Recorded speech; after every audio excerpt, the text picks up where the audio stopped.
আমার মরণের কতদিন বাকি আমি জানিলাম না গো আল্লাহ, মরণের কতদিন বাকি আমার মরণের কতদিন বাকি আমি জানিলাম না গো আল্লাহ, মরণের কতদিন বাকি। আর আজরাইল আসিয়া যখন হস্তে দিবা ধরি তখন আমার মনা বাঙাই করবে লুকা চুরি আমি বুঝিলাম না গো আল্লাহ, মরণের কতদিন বাকি আমার মরণের কতদিন বাকি আমি জানিলাম না গো আল্লাহ, মরণের কতদিন বাকি। আর হায়াত হইল হাতে বাইরে মত হইল পায়ে, যেই জায়গায় যার মরণ লেখা সেই জায়গায় সে মরে আমি বুঝিলাম না গো আল্লাহ, মরণের কতদিন বাকি আমার মরণের কতদিন বাকি আমি জানিলাম না গো আল্লাহ, মরণের কতদিন বাকি। সে এই সহজ রাস্তাটা হইল বান্দার চোখের পানি। বলে কেন কেন বান্দার চোখের পানি? এ আব্বুজিরা আমার কিশোরগঞ্জের মহিষাখালীর বাবারা, এ পর্দার অন্তরায় আমার আম্মুজিরা, আপনারা কোন দিন জীবনের গুনার কথা স্মরণ করে কান্নাকাটি করেছেন একবার চিন্তা করে দেখেন। আপনি কোন দিন আপনার গুনার কথা মনে করে কাঁদছেন আপনি একটু চিন্তা করে দেখেন। আর আপনি জানেননি কবর থেকে হাসর মিজান ফুলসেরা তিনটা জায়গা পাড়ি দেওয়ার জন্য একটা জায়গা একটা উপায় আছে, উপায় হলো চোখের পানি। জাকারিয়া পয়গাম্বর ডাক দিয়া কয় বাবা এটা হইল চোখের পানি, এর জন্য আমি কান্নাকাটি করি। এই কথা বললাম 7 বছর 8 বছরের সন্তানটারে বুকের মধ্যে নিয়ে বাড়ির মধ্যে চলে গেছে। ডাক দিয়ে স্ত্রী খাবার রেডি করেন, আমি একটু ওযু গোসল কইরা সুন্দর করে আসতেছি, ফ্রেশ হয়ে আসতেছি। জাকারিয়া পয়গাম্বর ওনার ঘরের মধ্যে প্রবেশ করলেন। প্রবেশ করে আয়েশা দেখে সন্তান সামনে নাই। স্ত্রী আয়েশা জিজ্ঞাসা করে স্বামী সন্তান কোথায়? স্বামী কয় তোমার কাছেই তো সন্তান। স্ত্রী বলে তোমার কাছেই তো সন্তান।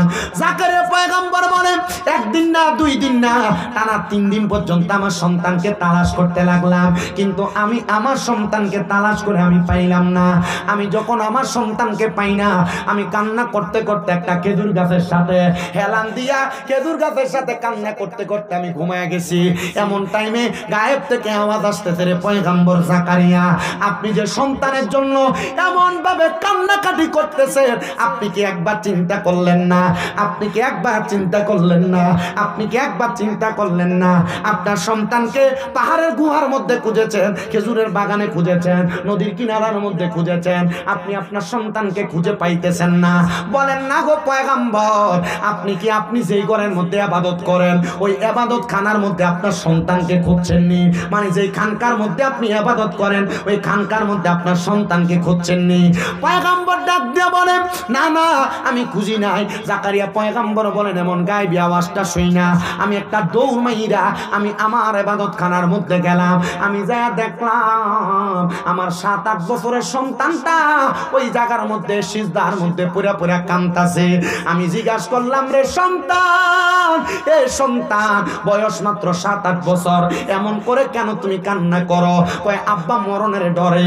ও আব্বুজিরা মরার ডরে তো আপনি কান্দেন না, আপনি কোন দিন মরার ভয় করে কাঁদছেন আপনি নিজেই জানেন না। আরে বাবা মনে রাখবা মনে রাখবা মনে রাখবা দুনিয়ার জমিনের মধ্যে আল্লাহর কোন বান্দা যদি দৈনিক 20 বার মরণের কথা স্মরণ করে আমার আল্লাহ তাআলা ওই বান্দার জামানা আসতে পড়তে চায় না, টাইনা টুইনা স্কুলে নেওয়া লাগে, মাদ্রাসায় পাঠানো লাগে। আমার মাদ্রাসা আপনাদের দোয়ার বরকতে একটা না, আমি গুনাহগারের 6টা মাদ্রাসা। কয়টা? আমার কয়টা মাদ্রাসা? 6টা মাদ্রাসা। এর মধ্যে একটা মাদ্রাসা কুমিল্লা শহরের নূরপুর সমনিতে তাহফিজুল কোরআন ইন্টারন্যাশনাল হিফজ মাদ্রাসা। আপনাদের কিশোরগঞ্জের নরসিংদীর পোলাপানও আমার মাদ্রাসায় আছে, পোলাপান পড়ালেখা করে। পোলার বাপে কইছে হুজুর আপনি যদি আপনার কাছে রাখতে পারেন ঈদের সময় আমি আমার ফুতেরে আনতাম না, এখন বেডার আরেকটা ফুতেরে নাকি আমার কাছে দিয়া দিব। আমি কইলাম নরসিংদী কোন জায়গায়, কুমিল্লা কোন জায়গায়, এত দূরে কেন দিবেন? কয় হুজুর আপনি ওয়াজের মধ্যে কইছেন একটা সন্তান যদি আলেম হইয়া বাপের জানাজা পড়ায় সালাম ফিরানোর আগে আল্লাহ জীবনের গুনাহ মাফ করব। হুজুর এজন্য না আমার সন্তানরা আপনার কাছে দিতেছি।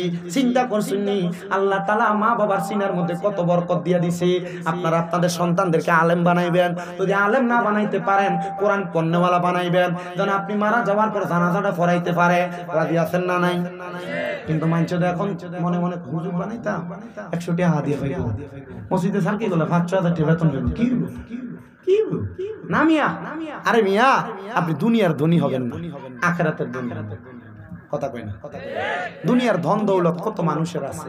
ও তুমি কাউরে দিলা 10টা সন্তান, থাকার জায়গা নাই, আবার কাউরে দিলা কোটি টাকা, একটা সন্তান নাই। টাকা পয়সা ধন সম্পত্তি দিলা বেশি করে, কিন্তু মরার পরে কান্দে করে কবরে নামাবে কে তা? আরে রে প্রেমের খেলা খেলছো দয়াল রে, ও দয়াল তোমার খেলা চমৎকার, দুস্তরে কান্দাইয়ার তুমি মিলাইছো বাজার। আর রে প্রেমের খেলা খেলছো দয়াল রে, আরে নির্দোষী রে রাখো দয়াল ববের জেলখানায়, আবার অপরাধ করিয়া কেহ ঘুরে সর্বদাই। হাকিম হইয়া হুকুম কর, পুলিশ হইয়া ধর, আবার সর্প হইয়া দংশন কর, উজা হইয়া যা। আর রে প্রেমের খেলা খেলছো দয়াল রে, তোমার খেলা চমৎকার, আসমানেতে বসায় আছো চাঁদ সূরজের বাজার রে, প্রেমের খেলা খেলছো দয়াল রে। একটা জবান বন্ধ রাখবেন না। আপনারা বলেন সন্তানদেরকে কোরআন হাদিস শিখাইলে লাভ আছে না? ওই ছেলেটা আল্লামা শেখ সাদির কাছে পড়ালেখা করে, দুপুর করে গেছে, ডাক দিয়ে কয় বাবা দুপুরে যেহেতু হয়ে গেছে আমার বাড়িতেই থাকো, আমার বাড়িতে কয়টা খাইয়া তারপরে বাড়িতে যাইবা। ছেলে কয় হুজুর মানুষ, আদেশ যদি না মানি খারাপ দেখা যায়। আমি হুজুরের কথা মোতাবেক আদেশ মোতাবেক বসলাম। হুজুর আমারে বসে রেখে খাবারের জন্য ভিতরের ঘরে গেছেন। যাওয়ার পর আমার হুজুরের গলার আওয়াজ আমি শুনতেছি। আমার হুজুর বলতেছেন এ বাবা এই স্ত্রী, আমার হুজুর সেখানে যায় বলতেছেন স্ত্রী খাবার কি এখনো হয় নাই? হুজুর এই কথা বলার সাথে সাথে আমি শুনলাম একটা আওয়াজ হইছে। আওয়াজ শোনার পর আমি দেখলাম আমার হুজুর বলতেছে তুমি যে আমার আঘাত করলা, তোমার আঘাতটা করা হয় নাই। উনি এভাবে শাসন করে না। বলে কি হইছে জানো? এখন মানুষ এখন যে ফাতিল দিতে আমদে ফাতিল দিনে কিসের সিলভার, আগে মানুষ রান্তো কিসে? মাটির ফাতিলে না? আল্লামা শেখ সাদি রাহমাতুল্লাহ আলাইহি উনি যখন ওনার বউকে বলছে এখনো কি রান্না করো নাই, ওনার স্ত্রী বলছে লাকড়ি তো আইনা দাও না, রান্না কি দিয়া? রাগান্বিত হইয়া এই মাটির পাতিলটা আল্লামা শেখ সাদির মাথার ভিতরে ফাটাইছে। মাটির পাতিলটা ফাইটা ফালিয়ার কাছিটা যেটা আছে কাঁচা, এই কাঁচাটা আল্লামা শেখ সাদির গলায় লাগছে। আমরার বেড়ায় যদি হইতো বউ যদি এমন ভাবে আঘাত করতো দুরুম করে খিস্ত। আল্লামা শেখ সাদিকে আমি তার হাতেও মারি নাই, আমি তার মুখ দিয়ে বললাম স্ত্রী তুমি আমাকে আঘাত করেছো ভালো কথা, এবার তুমি আমারে আঘাত করার পর তুমি জিহ্বায় কামড় দিয়াছো, শোনো না না আমি তোমাকে এটার জন্য আঘাত করব না। আল্লামা শেখ সাদি কই এই গলার মধ্যে ডেগের কাঁচাটা লাগাইয়া আমি এখান থেকে বাহিরে যাব আর পুরো এলাকার মধ্যে ঘুরবো, আমি বলবো আমার স্ত্রী আমারে মোহাব্বত করে এই ডেগের কাঁচাটা আমার গলায় পরাইয়া দিছে। আচ্ছা কোন এই কথা যদি বাহিরে কয় ইজ্জত থাকবো? কারণ তরকারির যে ডেক মাথায় আসাদ দিছে, তরকারির যে ছোলা টোলা আছে সব মাথায় লাগা। আল্লামা শেখ সাদি রাহমাতুল্লাহ আলাইহির স্ত্রী কথা শুইনা সাথে সাথে স্বামীর পায়ের মধ্যে ধরে ডাক দিয়া কয় স্বামী আমি বুঝতে পারি নাই আপনি যদি এই কথা 10 জনের কাছে বলেন মানুষ আপনাকে খারাপ বলবে না, আপনার জায়গায় আমাকে খারাপ বলবে। মা বোনের একটা খাসিয়ত, স্বামী যদি কোনো অন্যায় করে মাঝে মাঝে যদি স্বামী তাদেরকে আঘাত করে কথাটা মানুষের কাছে বলেন, জালের কাছে বলেন, বোনের কাছে ফোন দিয়া বলেন, বান্ধবীর কাছে বলেন। মনে রাখবেন আপনারা স্বামী স্ত্রী মিলবেন ঠিকই, কিন্তু আরেকদিন আপনি আপনার স্বামীকে নিয়ে ওই বোনের সামনে বান্ধবীর সামনে যখন করবেন, সে কিন্তু আপনার স্বামীর ব্যাপারে বাজে ধারণা করবে। এজন্য কোনো স্বামী স্ত্রী কখনো আপনাদের গোপনীয় কথা, আপনাদের ঘরের কথা পরপুরুষের কাছে বলবেন না, অন্য কোনো মানুষের কাছে বলবেন না। এটা যদি বলেন তাহলে আপনার পরিবারের আমানত খেয়ানত হয়। এজন্য মা বোন এই ব্যাপারে বড় সতর্ক থাকবেন। কখনো আপনাদের ঝগড়ার মাঝে তৃতীয় পক্ষকে আসতে দিবেন না। যদি তৃতীয় পক্ষ চলে আসে, মনে রাখবেন আপনার এই সংসার কোনোদিন টিকবে না। এমন অনেক সংসার তৃতীয় পক্ষের কারণে ভাঙছে, এমন প্রমাণ বহুত আছে। আপনার নিজেরা তাকায় দেখবেন রে বাবারা। আল্লামা শেখ সাদী ছাত্রের সামনেও যায় না, কারণ খাবার খাওয়াইবো বলছে। খাবার ছাড়া কেমনে ছাত্রের সামনে যাবে? উনি ঘরের পেছন দিয়া জঙ্গলার মধ্যে গেছেন লাকড়ি আনার জন্য। আল্লামা শেখ সাদী কত বড় মাফের আলেম। আল্লামা শেখ সাদী যে গাছের মধ্যে ওইটা লাকড়ি ভাঙে, এমন টাইমে একটা ভাগ গাছের নিচে ঘোরাফেরা করতেছে। আল্লামা শেখ সাদী গাছ থেকে নামবে, আর গাছের মধ্যে থেকে নামার পরে ভাগটা তারে হামলা করবে। আল্লামা শেখ সাদী রহমতুল্লাহ আলাইহি উনি যখন এমন চিন্তাধারা দেখলেন, দেখার পর আল্লামা শেখ সাদী নিচে তাকিয়ে দেখে ভাগও আছে, কিন্তু উনি যেই পরিমাণ লাকড়ি ভাঙছে এই পরিমাণ লাকড়ি নাই, বেশি লাকড়ি। উনি চিন্তা করলেন আমি মানুষ একজন, এত লাকড়ি কিভাবে নিয়ে যাব? যেহেতু ভাগটা আসছে, তাহলে ভাগের কাঁধে করে আমি লাকড়িটা নিয়ে যাব। আল্লাহর ওলিরা চাইলে ভাগের তাদের আন্ডারে আনতে পারে কি পারে না? এটা আল্লাহর ওলিদের খাসিয়ত, এটা আল্লাহর ওলিদের নুরানি নেক নজর এবং সোহবতের পাওয়ার। পারেনি। উনি বললেন ওই ভাগটার কাঁধে করে নিয়ে যাব। এবার আল্লামা শেখ সাদী নাইমা লাকড়ি গুড়া বাইন্দা ডাক দিতেছে, কইরে ভাগ লুকিয়া থাইকো না, সামনে আসো, আমার লাকড়ি গুলা নেওয়া লাগবে। ভাগ আর আল্লামা শেখ সাদীরে কামড় দেয় না, কারণ যার ভিতরটা শরীয়তের এলেম, তরিকতের এলেম, হাকিকতের এলেম, মারিফতের এলেম, চার প্রকার এলেম দিয়া ভরপুর, এই ব্যক্তি ভাগ ডরাইব দূরের কথা, এরা জমদূতেরও ডরায় না, এরা মরণে ভয় করে না। ও নবীর প্রেমিকেরা দিশাহারা মরণের ভয় করে না, প্রেম তো মরে না। ও নবীর প্রেমিকেরা দিশাহারা মরণের ভয় করে না, প্রেম তো মরে না। হায়রে প্রেম কইরাছে আমরার নবী, মেরাজেতে গেলেন চলি গো। ওরে 5 ওয়াক্ত নামাজ দিলেন স্বয়ং আল্লাহ, তাহাকে প্রেম তো মরে না। ও নবীর প্রেমিকেরা দিশাহারা মরণের ভয় করে না, প্রেম তো মরে না।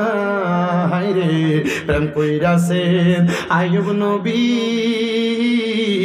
তার প্রেমের রহিমা বিবি গো। মারহাবা নাই?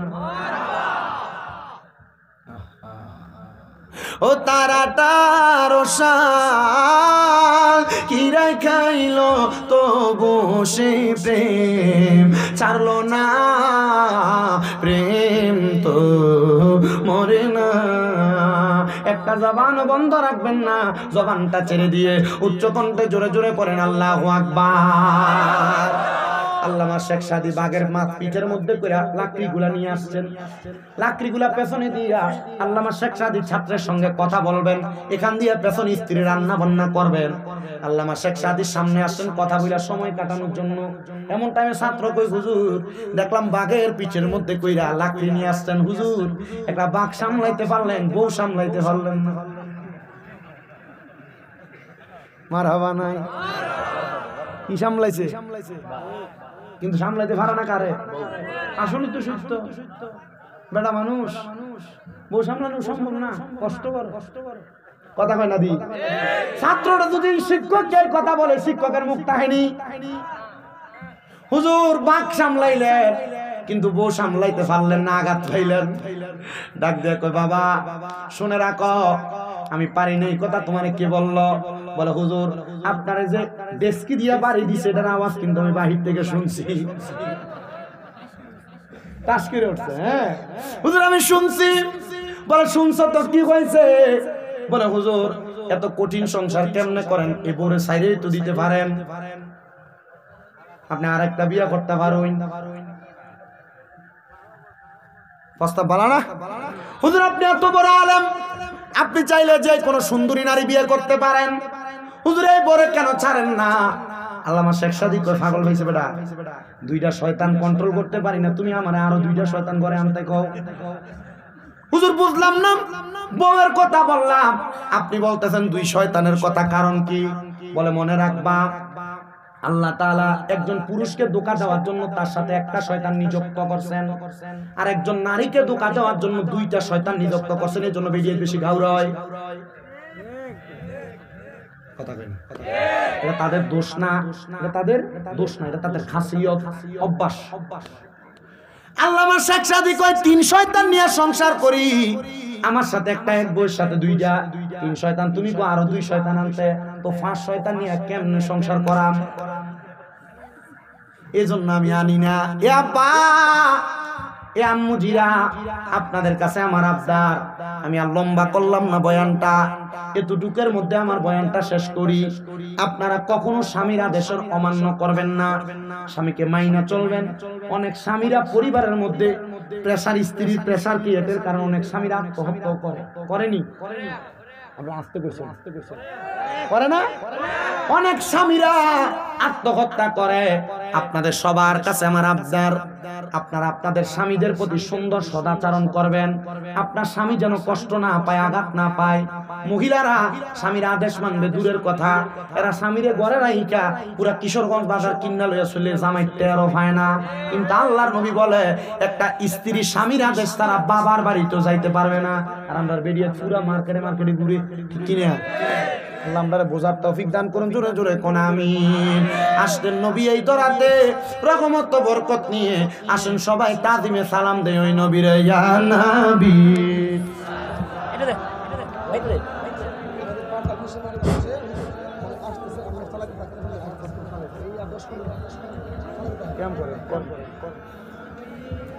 সালামু আলাইকা সালাওয়াতুল্লাহ সাইয়্যিদি ইয়া রাসূলুল্লাহ আকা ইয়া হাবিবাল্লাহ। যেতে যদি পারতাম মদিনা বলিতাম মনের বেদনা, দেখিতাম আপনার রওজা শীতল হইত কলিজা। ইয়া নবী সালাম, ও ইয়া রাসূল সালাম, ও ইয়া হাবিবি সালাম আলাইকা সালাওয়াতুল্লাহ।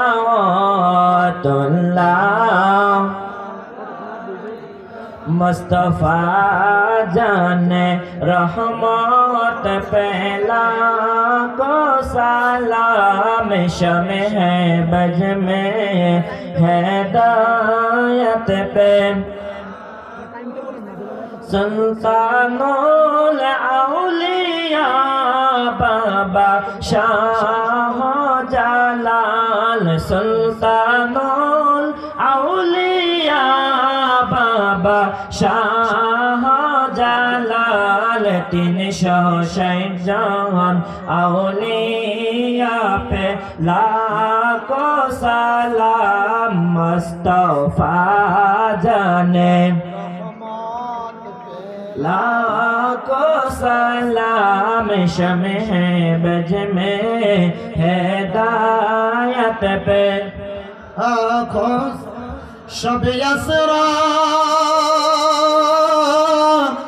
की दुल्हा पिदाए में दरूद नौशा है बज में जन्नत पेला हो सलाम मुस्तफा रहमत पेला हो सलाम शम्ह बज में हिदायत पे जिनके हर घर आदा सुन्नते मुस्तफा ऐसे पीरे तोरी पत पेला खो सलाम मुस्तफा जाने रहमत पेला लाम शम्ह बज में हिदायत पे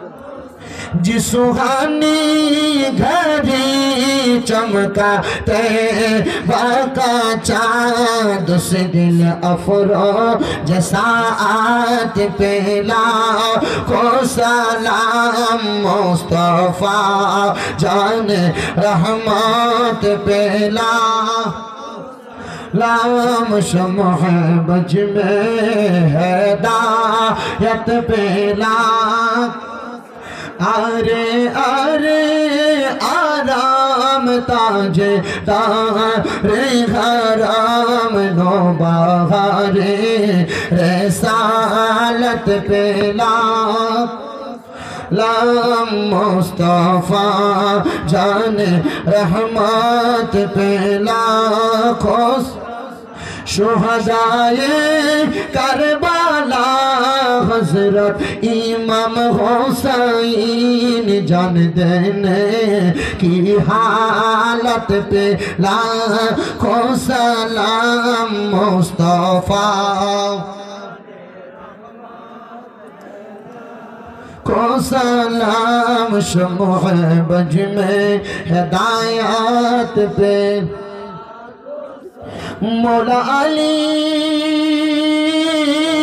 मुश्किल कुशा बाबो में सैयदी मुर्शिदी जार जार पीरो मुर्शिद इमाम अहले सुन्नत पेला लाम मुस्तफा जान रहमत पेला खोसा लाम शम्ह बज में हिदायत पे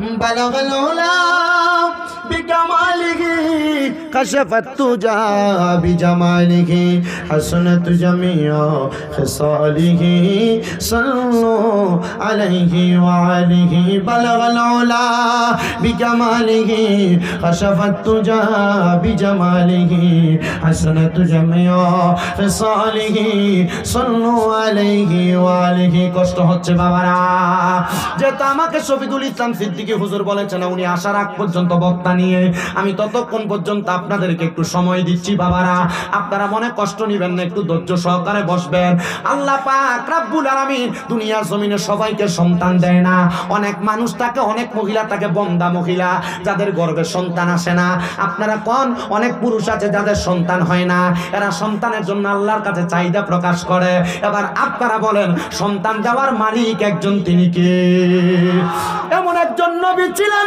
যিনাকে আল্লাহ তাআলা কোনো সন্তান দেন নাই যার নাম হলো হযরত জাকারিয়া আলাইহিস সালাতু ওয়াস সালাম নাম কি জাকারিয়া আলাইহিস সালাতু ওয়াস সালাম জাকারিয়া পয়গম্বর আমার আল্লাহ তাআলার কাছে দোয়া করে আল্লাহ আপনি আমার একটা সন্তান দেন না গো আপনারা বলেন আল্লাহর কাছে চাইলে আল্লাহ দিতে পারে কি পারে না ও মুসলমান ও নবীর উম্মতের দলেরা আশিক রাসূল ভাই বাবারা হযরত জাকারিয়া আলাইহিস সালাতু ওয়াস সালাম যখন আমার আল্লাহর কাছে কান্দে আমার আল্লাহ তাআলা খবর পাঠিয়ে দেয় এ পয়গম্বর জাকারিয়া আলাইহিস সালাতু ওয়াস সালাম শুনেন গো আমার আল্লাহ তাআলা আপনার প্রতি ইহসান করেছেন আমার আল্লাহ বলেছেন আপনি জাকারিয়া পয়গম্বরকে একটা সন্তান প্রদান করবে তখন জাকারিয়া পয়গম্বরের বয়স অনেক হয়ে গেছে মানে বৃদ্ধ হয়ে গেছে জাকারিয়া পয়গম্বর আল্লাহর কাছে ডাক দিয়ে কয় আল্লাহ আমার বয়স বৃদ্ধ হয়ে গেছে, এখন নিয়ে আমি জাকারিয়ার সন্তান প্রদান করবেন। ও বন্ধু, ও নবীর উম্মতের দলেরা, জাকারিয়া পয়গম্বর যখন এই কথা বললেন, আল্লাহ তাআলা কয়, জাকারিয়া আমি আল্লাহ তাআলা যখন যাকে যেমন ইচ্ছা তেমন দান করি, তুমি আমি আল্লাহ তাআলা শুকরিয়া আদায় করো। জাকারিয়া পয়গম্বর কয়, আল্লাহ আপনার শুকরিয়া আদায় করি। এজন্য যেই মা বোনদের সন্তান হয় না, ছেলে মেয়ে হয় না, যেই ভাই বাবাদের ধৈর্য হারা হইবেন না, আল্লাহর কাছে চাইতে থাকেন। আপনারা বলেন আমার আল্লাহর দেওয়ার ক্ষমতা আছে না নাই? আছে। জাকারিয়া পয়গম্বরকে আল্লাহ সন্তান দান করেছেন। ওই জাকারিয়া পয়গম্বরের সন্তান ছোট থেকে আস্তে আস্তে বড় হয়, বয়স হয়েছে 7 বছর। কত? 7 বছর। সকালবেলা ঘুম থেকে জাগ্রত হইয়া জাকারিয়া পয়গম্বরের স্ত্রীকে ডাক দিয়া বলে, ওগো আমার আম্মা জান, আমার আব্বা জান কোথায়? আমার আব্বা জানকে তো আমি দেখতেছি না। পয়গম্বরের স্ত্রী ডাক দিয়া বলেন, এ আমার সন্তান, যারা নবী আইনে কেরাম, আপনাদের এলাকায় খানকা আছে না? খানকা, যারা নবী আইনে কেরাম, এই খানকার প্রচলন এখন না, খানকার প্রচলন আম্বিয়া কেরামের যুগ থেকে চালু হয়ে আসছে। ওনারা একা একা ইবাদত করার জন্য, আল্লাহকে ডাকার জন্য আলাদা কিছু কামরা বানাইছেন, এটার নাম হলো খানকা। এবার জাকারিয়া পয়গম্বরের স্ত্রী ডাক দিয়া কয়, এগো আমার সন্তান, শুনে রাখো, শুনে রাখো, এই যে একটা ছোট্ট ঘর দেখতে পাও আমাদের ঘরের বাহিরে, এই ঘরের মধ্যে তোমার আব্বাজান ইবাদত করতেছেন, যাও তুমি তোমার আব্বাজানের কাছে যাও। জাকারিয়া পয়গম্বরের ছোট সন্তানটা ছোট্ট ছোট্ট পা দিয়ে হাঁটতে হাঁটতে চলে গেলেন। জাকারিয়া পয়গম্বরের কাছে গেলেন, যা দেখতেছেন নবী জাকারিয়া পয়গম্বর সেজদার মধ্যে পড়ে আছেন। তো জাকারিয়া পয়গম্বরের চুলগুলা লম্বা, ছোট মানুষ, ছোট বাচ্চা, জাকারিয়া পয়গম্বরের চুলগুলার মধ্যে দইরা, মাথার মধ্যে দইরা ছোট বাচ্চাটা তোলা দিছেন মাথাটা। ডাক দিয়া বলতেছেন, এ সন্তান, এ জাকারিয়া পয়গম্বরের সন্তান, তুমি যে আমার এই নামাজরত অবস্থা সেজদা থেকে উঠাইলা, কারণটা কি আব্বুজান বলেন না? জাকারিয়া পয়গম্বরের সন্তান জাকারিয়া পয়গম্বরের চেহারার দিকে তাকায় আছেন। উনি তাকায় দেখলেন আব্বাজান জাকারিয়া পয়গম্বরের চোখগুলা লাল হয়ে আছে, আর আব্বাজানের চোখ দিয়া বায়া বায়া পানি পড়তাছে। সন্তান ডাক দিয়া কয়, আব্বা, আপনি না একজন পয়গম্বর, আপনি কেন এমন ভাবে কান্না করেন? আপনার কান্না করার কারণটা কি বলতে পারবেননি? পয়গম্বর ডাক দিয়া কয়, বাবা, দুনিয়ার জমিন মানুষের শেষ না, দুনিয়া থেকে মানুষের আরেকটা জগৎ আছে, যেই জগৎটার নাম হলো আখেরাত। ওই আখেরাতের জগৎটা বড় মারাত্মক জগৎ। ওই জগতের মধ্যে যদি কোনো মানুষ যায়, কবর, হাসর, মিজান, ফুলসেরাত, এই জায়গাগুলা পাড়ি দেওয়ার জন্য কবর থেকে জান্নাতের আগ পর্যন্ত 3টা স্টেশন, হাসর, মিজান, ফুলসেরাত, এই 3টা স্টেশন পাড়ি দেওয়ার জন্য 3টা স্টেশন পাড়ি দেওয়ার পরে জান্নাত পাওয়া যায়। এ পয়গম্বরের সন্তান জাকারিয়া পয়গম্বরের সন্তান, শোনো রে, আমি আব্বা জানের জন্য কান্দি, কারণ কবর থেকে হাসর, মিজান, ফুলসেরাত, এই 3টা জায়গা পাড়ি দিয়া জান্নাতে যাওয়ার জন্য যে সহজ রাস্তা আছে, এই সহজ রাস্তাটা হইল বান্দার চোখের পানি। বলে, কেন কেন বান্দার চোখের পানি? এ আব্বুজিরা, আমার কিশোরগঞ্জের মহিষাখালীর বাবারা, এ পর্দার অন্তরান আমার আম্মুজিরা, আপনারা কোন দিন জীবনের গুনার কথা স্মরণ করে কান্নাকাটি করেছেন? একবার চিন্তা করে দেখেন। আপনি কোন দিন আপনার গুনার কথা মনে করে কাঁদছেন? আপনি একটু চিন্তা করে দেখেন। আর আপনি জানেননি কবর থেকে হাসর, মিজান, ফুলসেরাত 3টা জায়গা পাড়ি দেওয়ার জন্য একটা জায়গা, একটা উপায় আছে, উপায় হলো চোখের পানি। জাকারিয়া পয়গম্বর ডাক দিয়া কয়, বাবা, এটা হইল চোখের পানি, এর জন্য আমি কান্নাকাটি করি। এই কথা বললাম, 7 বছর 8 বছরের সন্তানটারে বুকের মধ্যে নিয়ে বাড়ির মধ্যে চলে গেছে। ডাক দিয়ে স্ত্রী, খাবার রেডি করেন, আমি একটু ওযু গোসল কইরা সুন্দর করে আসতেছি, ফ্রেশ হয়ে আসতেছি। জাকারিয়া পয়গম্বর ওনার ঘরের মধ্যে প্রবেশ করলেন। প্রবেশ করে আয়েশা দেখে সন্তান সামনে নাই। স্ত্রী আয়েশা জিজ্ঞাসা করে, স্বামী, সন্তান কোথায়? স্বামী কয়, তোমার কাছেই তো সন্তান। স্ত্রী বলে, তোমার কাছেই তো সন্তান। জাকারিয়া পয়গম্বর বলেন, 1 দিন না, 2 দিন না, টানা 3 দিন পর্যন্ত আমার সন্তানকে তালাশ করতে লাগলাম, কিন্তু আমি আমার সন্তানকে তালাশ করে আমি পাইলাম না। আমি যখন আমার সন্তানকে পাই না, আমি কান্না করতে করতে একটা খেজুর গাছের সাথে হেলান দিয়া খেজুর গাছের সাথে কান্না করতে করতে আমি ঘুমায় গেছি। এমন টাইমে গায়েব থেকে আওয়াজ আসতেছে, রে পয়গম্বর জাকারিয়া, আপনি যে সন্তানের জন্য এমন ভাবে কান্নাকাটি করতেছেন, আপনি কি একবার চিন্তা করলেন না? আপনি কি একবার চিন্তা করলেন না? আপনি কি একবার চিন্তা করলেন না? আপনার সন্তানকে পাহাড়ের গুহার মধ্যে খুঁজেছেন, খেজুরের বাগানে খুঁজেছেন, নদীর কিনারার মধ্যে খুঁজেছেন, আপনি আপনার সন্তান সন্তানকে খুঁজে পাইতেছেন না। বলেন না গো পয়গম্বর, আপনি যেই ঘরের মধ্যে ইবাদত করেন ওই ইবাদত খানার মধ্যে আপনার সন্তানকে খুঁজছেন নি? মানে যেই খানকার মধ্যে আপনি ইবাদত করেন ওই খানকার মধ্যে আপনার সন্তানকে খুঁজছেন নি? পয়গম্বর ডাক দিয়ে বলেন, না না আমি খুঁজি নাই। জাকারিয়া পয়গম্বর বলেন, এমন গায়েবী আওয়াজটা শুই না আমি একটা দৌড় মাইরা আমি আমার ইবাদত খানার মধ্যে গেলাম। আমি যা দেখলাম আমার 7-8 বছরের সন্তানটা ওই জায়গার মধ্যে সিজদার মধ্যে পুরা পুরা কাঁদতাছে।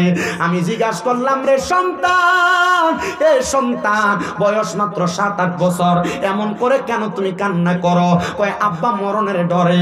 ও আব্বুজিরা মরার ডরে তো আপনি কান্দেন না, আপনি কোন দিন মরার ভয় করে কাঁদছেন আপনি নিজেই জানেন না।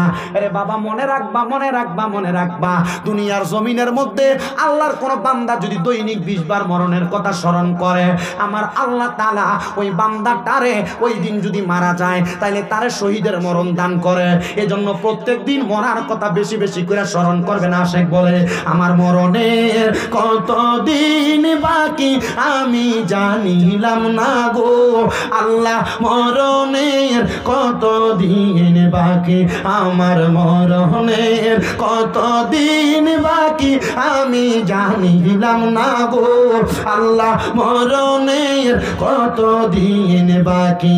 আর আজরাইল আসিয়া যখন হস্তে দিবা ধরি, তখন আমার মনা বানাই করবে লুকা চুরি, আমি বুঝিলাম না গো আল্লাহ, মরণের কতদিন বাকি, আমার মরণের কতদিন বাকি আমি জানিলাম না গো আল্লাহ, মরণের কতদিন বাকি। আর হায়াত হইল হাতে বাইরে, মৌত হইল পায়ে, যেই জায়গায় যার মরণ লেখা সেই জায়গায় সে মরে, আমি বুঝিলাম না গো আল্লাহ, মরণের কতদিন বাকি, আমার মরণের কতদিন বাকি আমি জানিলাম না গো আল্লাহ, মরণের কতদিন বাকি। আর আজরাইল আসিয়া যখন হস্তে দিবা ধরি, সমদূতে আসিয়া যখন নিবে রে বান্দিয়া, দিয়া রাখবে হাতে পায়ে, নিবে চোখে দিয়া আমদি, আমি বুঝিলাম না গো আল্লাহ, মরণের কতদিন বাকি, আমার মরণের কতদিন বাকি আমি জানিলাম না গো আল্লাহ, মরণের কতদিন বাকি। একটা জবান বন্ধ রাখবেন না, জবানটা ছেড়ে দিয়ে উচ্চ কণ্ঠে জোরে জোরে পড়েন আল্লাহু আকবার। এ আমার মহিষাকালীর বাবা, এ কিশোরগঞ্জের বাবারা, এ নবীর উম্মতের দলেরা, এ পর্দার অন্তরালের মা বোনেরা, জাকারিয়া পয়গম্বর ওনার 7-8 বছরের সন্তানকে জিজ্ঞাসা করে, এ বাবা তোমাকে আমি 7 দিন পর্যন্ত খুঁজা পাই না, এমন ভাবে তুমি যে আইসা পইরা রইলা, কেন কান্নাকাটি করো? একবার তুমি কারণটা বলো না। পয়গম্বরের সন্তান ডাক দিয়া কয়, আমি কেন কান্নাকাটি করি জানোনি? বলে কি কারণে কান্নাকাটি করেন? বলে আমি কান্দি আব্বা, আপনি না আমার 7 দিন আগে বলছেন দুনিয়া থেকে কবরে যাওয়ার পর হাসর মিজান ফুলসিরাত, এই 3টা জিনিস পারি দেওয়ার জন্য জান্নাতে যাওয়ার আগ পর্যন্ত একটা মাধ্যম আছে, যেই মাধ্যমটা হলো চোখের পানি। আব্বা আমি তো এই জন্য চোখের পানি ফালে কান্দি। ও আব্বা, ও বাবা গো, তুমি তো ছোট মানুষ, তুমি তো এখনো কবর সম্পর্কে বোঝো না, কেন তুমি এমন ভাবে কান্নাকাটি করো? ডাক দিয়া কয়, বাবা ছোট মানুষ, আমার কি মরণ হবে না? কার কোন জায়গায় মরণ হবে এটার গ্যারান্টি তো কেউ দিতে পারে না। আপনি বলেন না গো বাবা, আমি কি কান্না করা অপরাধ নাকি? হযরতে জাকারিয়া পয়গম্বর কয়, আল্লাহ তোমার কাছে কত দোয়া করছি, তুমি আমার একটা ইবাদিকা সলিহিন নেক সন্তান দান করো। এমন একটা সন্তান দিছো 7-8 বছর বয়সে তোমার ভয়ে কান্নাকাটি করে, হাসর মিজান ফুলসিরাত পারি দেওয়ার জন্য কান্নাকাটি করে। কিন্তু আমরার মা বোনেরা সন্তান গর্ভের মধ্যে নিয়ে এরা টিকটক চালায়। সন্তান জন্ম হওয়ার পর এই সন্তানকে যদি টিকটক না চালু করে দেয়, ফোলা ভাত খায় না। আর নবীর ছেলে, নবী কান্না করছেন বিদায় নবীও কান্দে। বাপে ফুতের নামাজের কথা কইতে পারে না, কারণ বাপ নিজে নামাজ পড়ে না। মা নিজে ফুতের নামাজের কথা কইতে পারে না, মা নিজেই নামাজ পড়ে না, ঠিক কিনা? আমি আমার মা বোনদেরকে বলবো, ভাই বাবাদের কাছে বলবো, দুনিয়ার জমিনের মধ্যে যা কিছু করেন আর না করেন, আপনারা দুনিয়াতে থাকা অবস্থায় সন্তানদেরকে ইসলামী শিক্ষা দিবেন। ওই সন্তান যেন মরার পরে একটা নেকভাবে দুনিয়ার জমিন এবং আখিরাতটাকে পরিষ্কার করে মরতে পারে, দুনিয়া এবং আখিরাতটাকে কামিয়াব করে মরতে পারে। দরকার আছে না নাই? আস্তে বসেন, দরকার আছে না? আপনারা আর কতক্ষণ এখানে বসবেন? আপনারা কতক্ষণ? আমি 25 মিনিট পর্যন্ত হুজুর এটা ক্যাম্প করার পর থেকে রানিং চালাই দিছি, এর আগে তো সিগন্যাল দিছি। আমি যত ওই যে বাস যায় তো আমার, আপনি ঘন্টা শুনবে শুধু খুব ভালোই লাগছে। আল্লাহ আমরা কবুল করে, আমিন। যতক্ষণ পর্যন্ত কথা বলছি, প্রত্যেকটা ঘটনার উপর, প্রত্যেকটা ওয়াকের উপর এক একটা শিক্ষণীয় বিষয় আছে না? আছে না? আল্লাহ আমরা বোঝার তৌফিক দিক। আসবে আসবে ওই যে আমাদের শফিকুল ইসলাম সিদ্দিকী হুজুর, ওনারা আগে আনতে গেছে। উনি বলছে আমি হুজুর নিয়ে আসতেছি, আপনি আধা ঘন্টা চালান, আর 5 মিনিট সময় আছেন জিকির হট্টা। আল্লাহ যেন আমরা কবুল করে, আমিন কর। আমরা একটু মহাব্বতে জিকির করতাম লাস্ট বেলায়, রাজি আছেন? এই সময়টা একটু আল্লাহ তাআলার ইসমে জাতের জিকির করবেন, মহাব্বতের আওয়াজে আল্লাহ তাআলা জিকির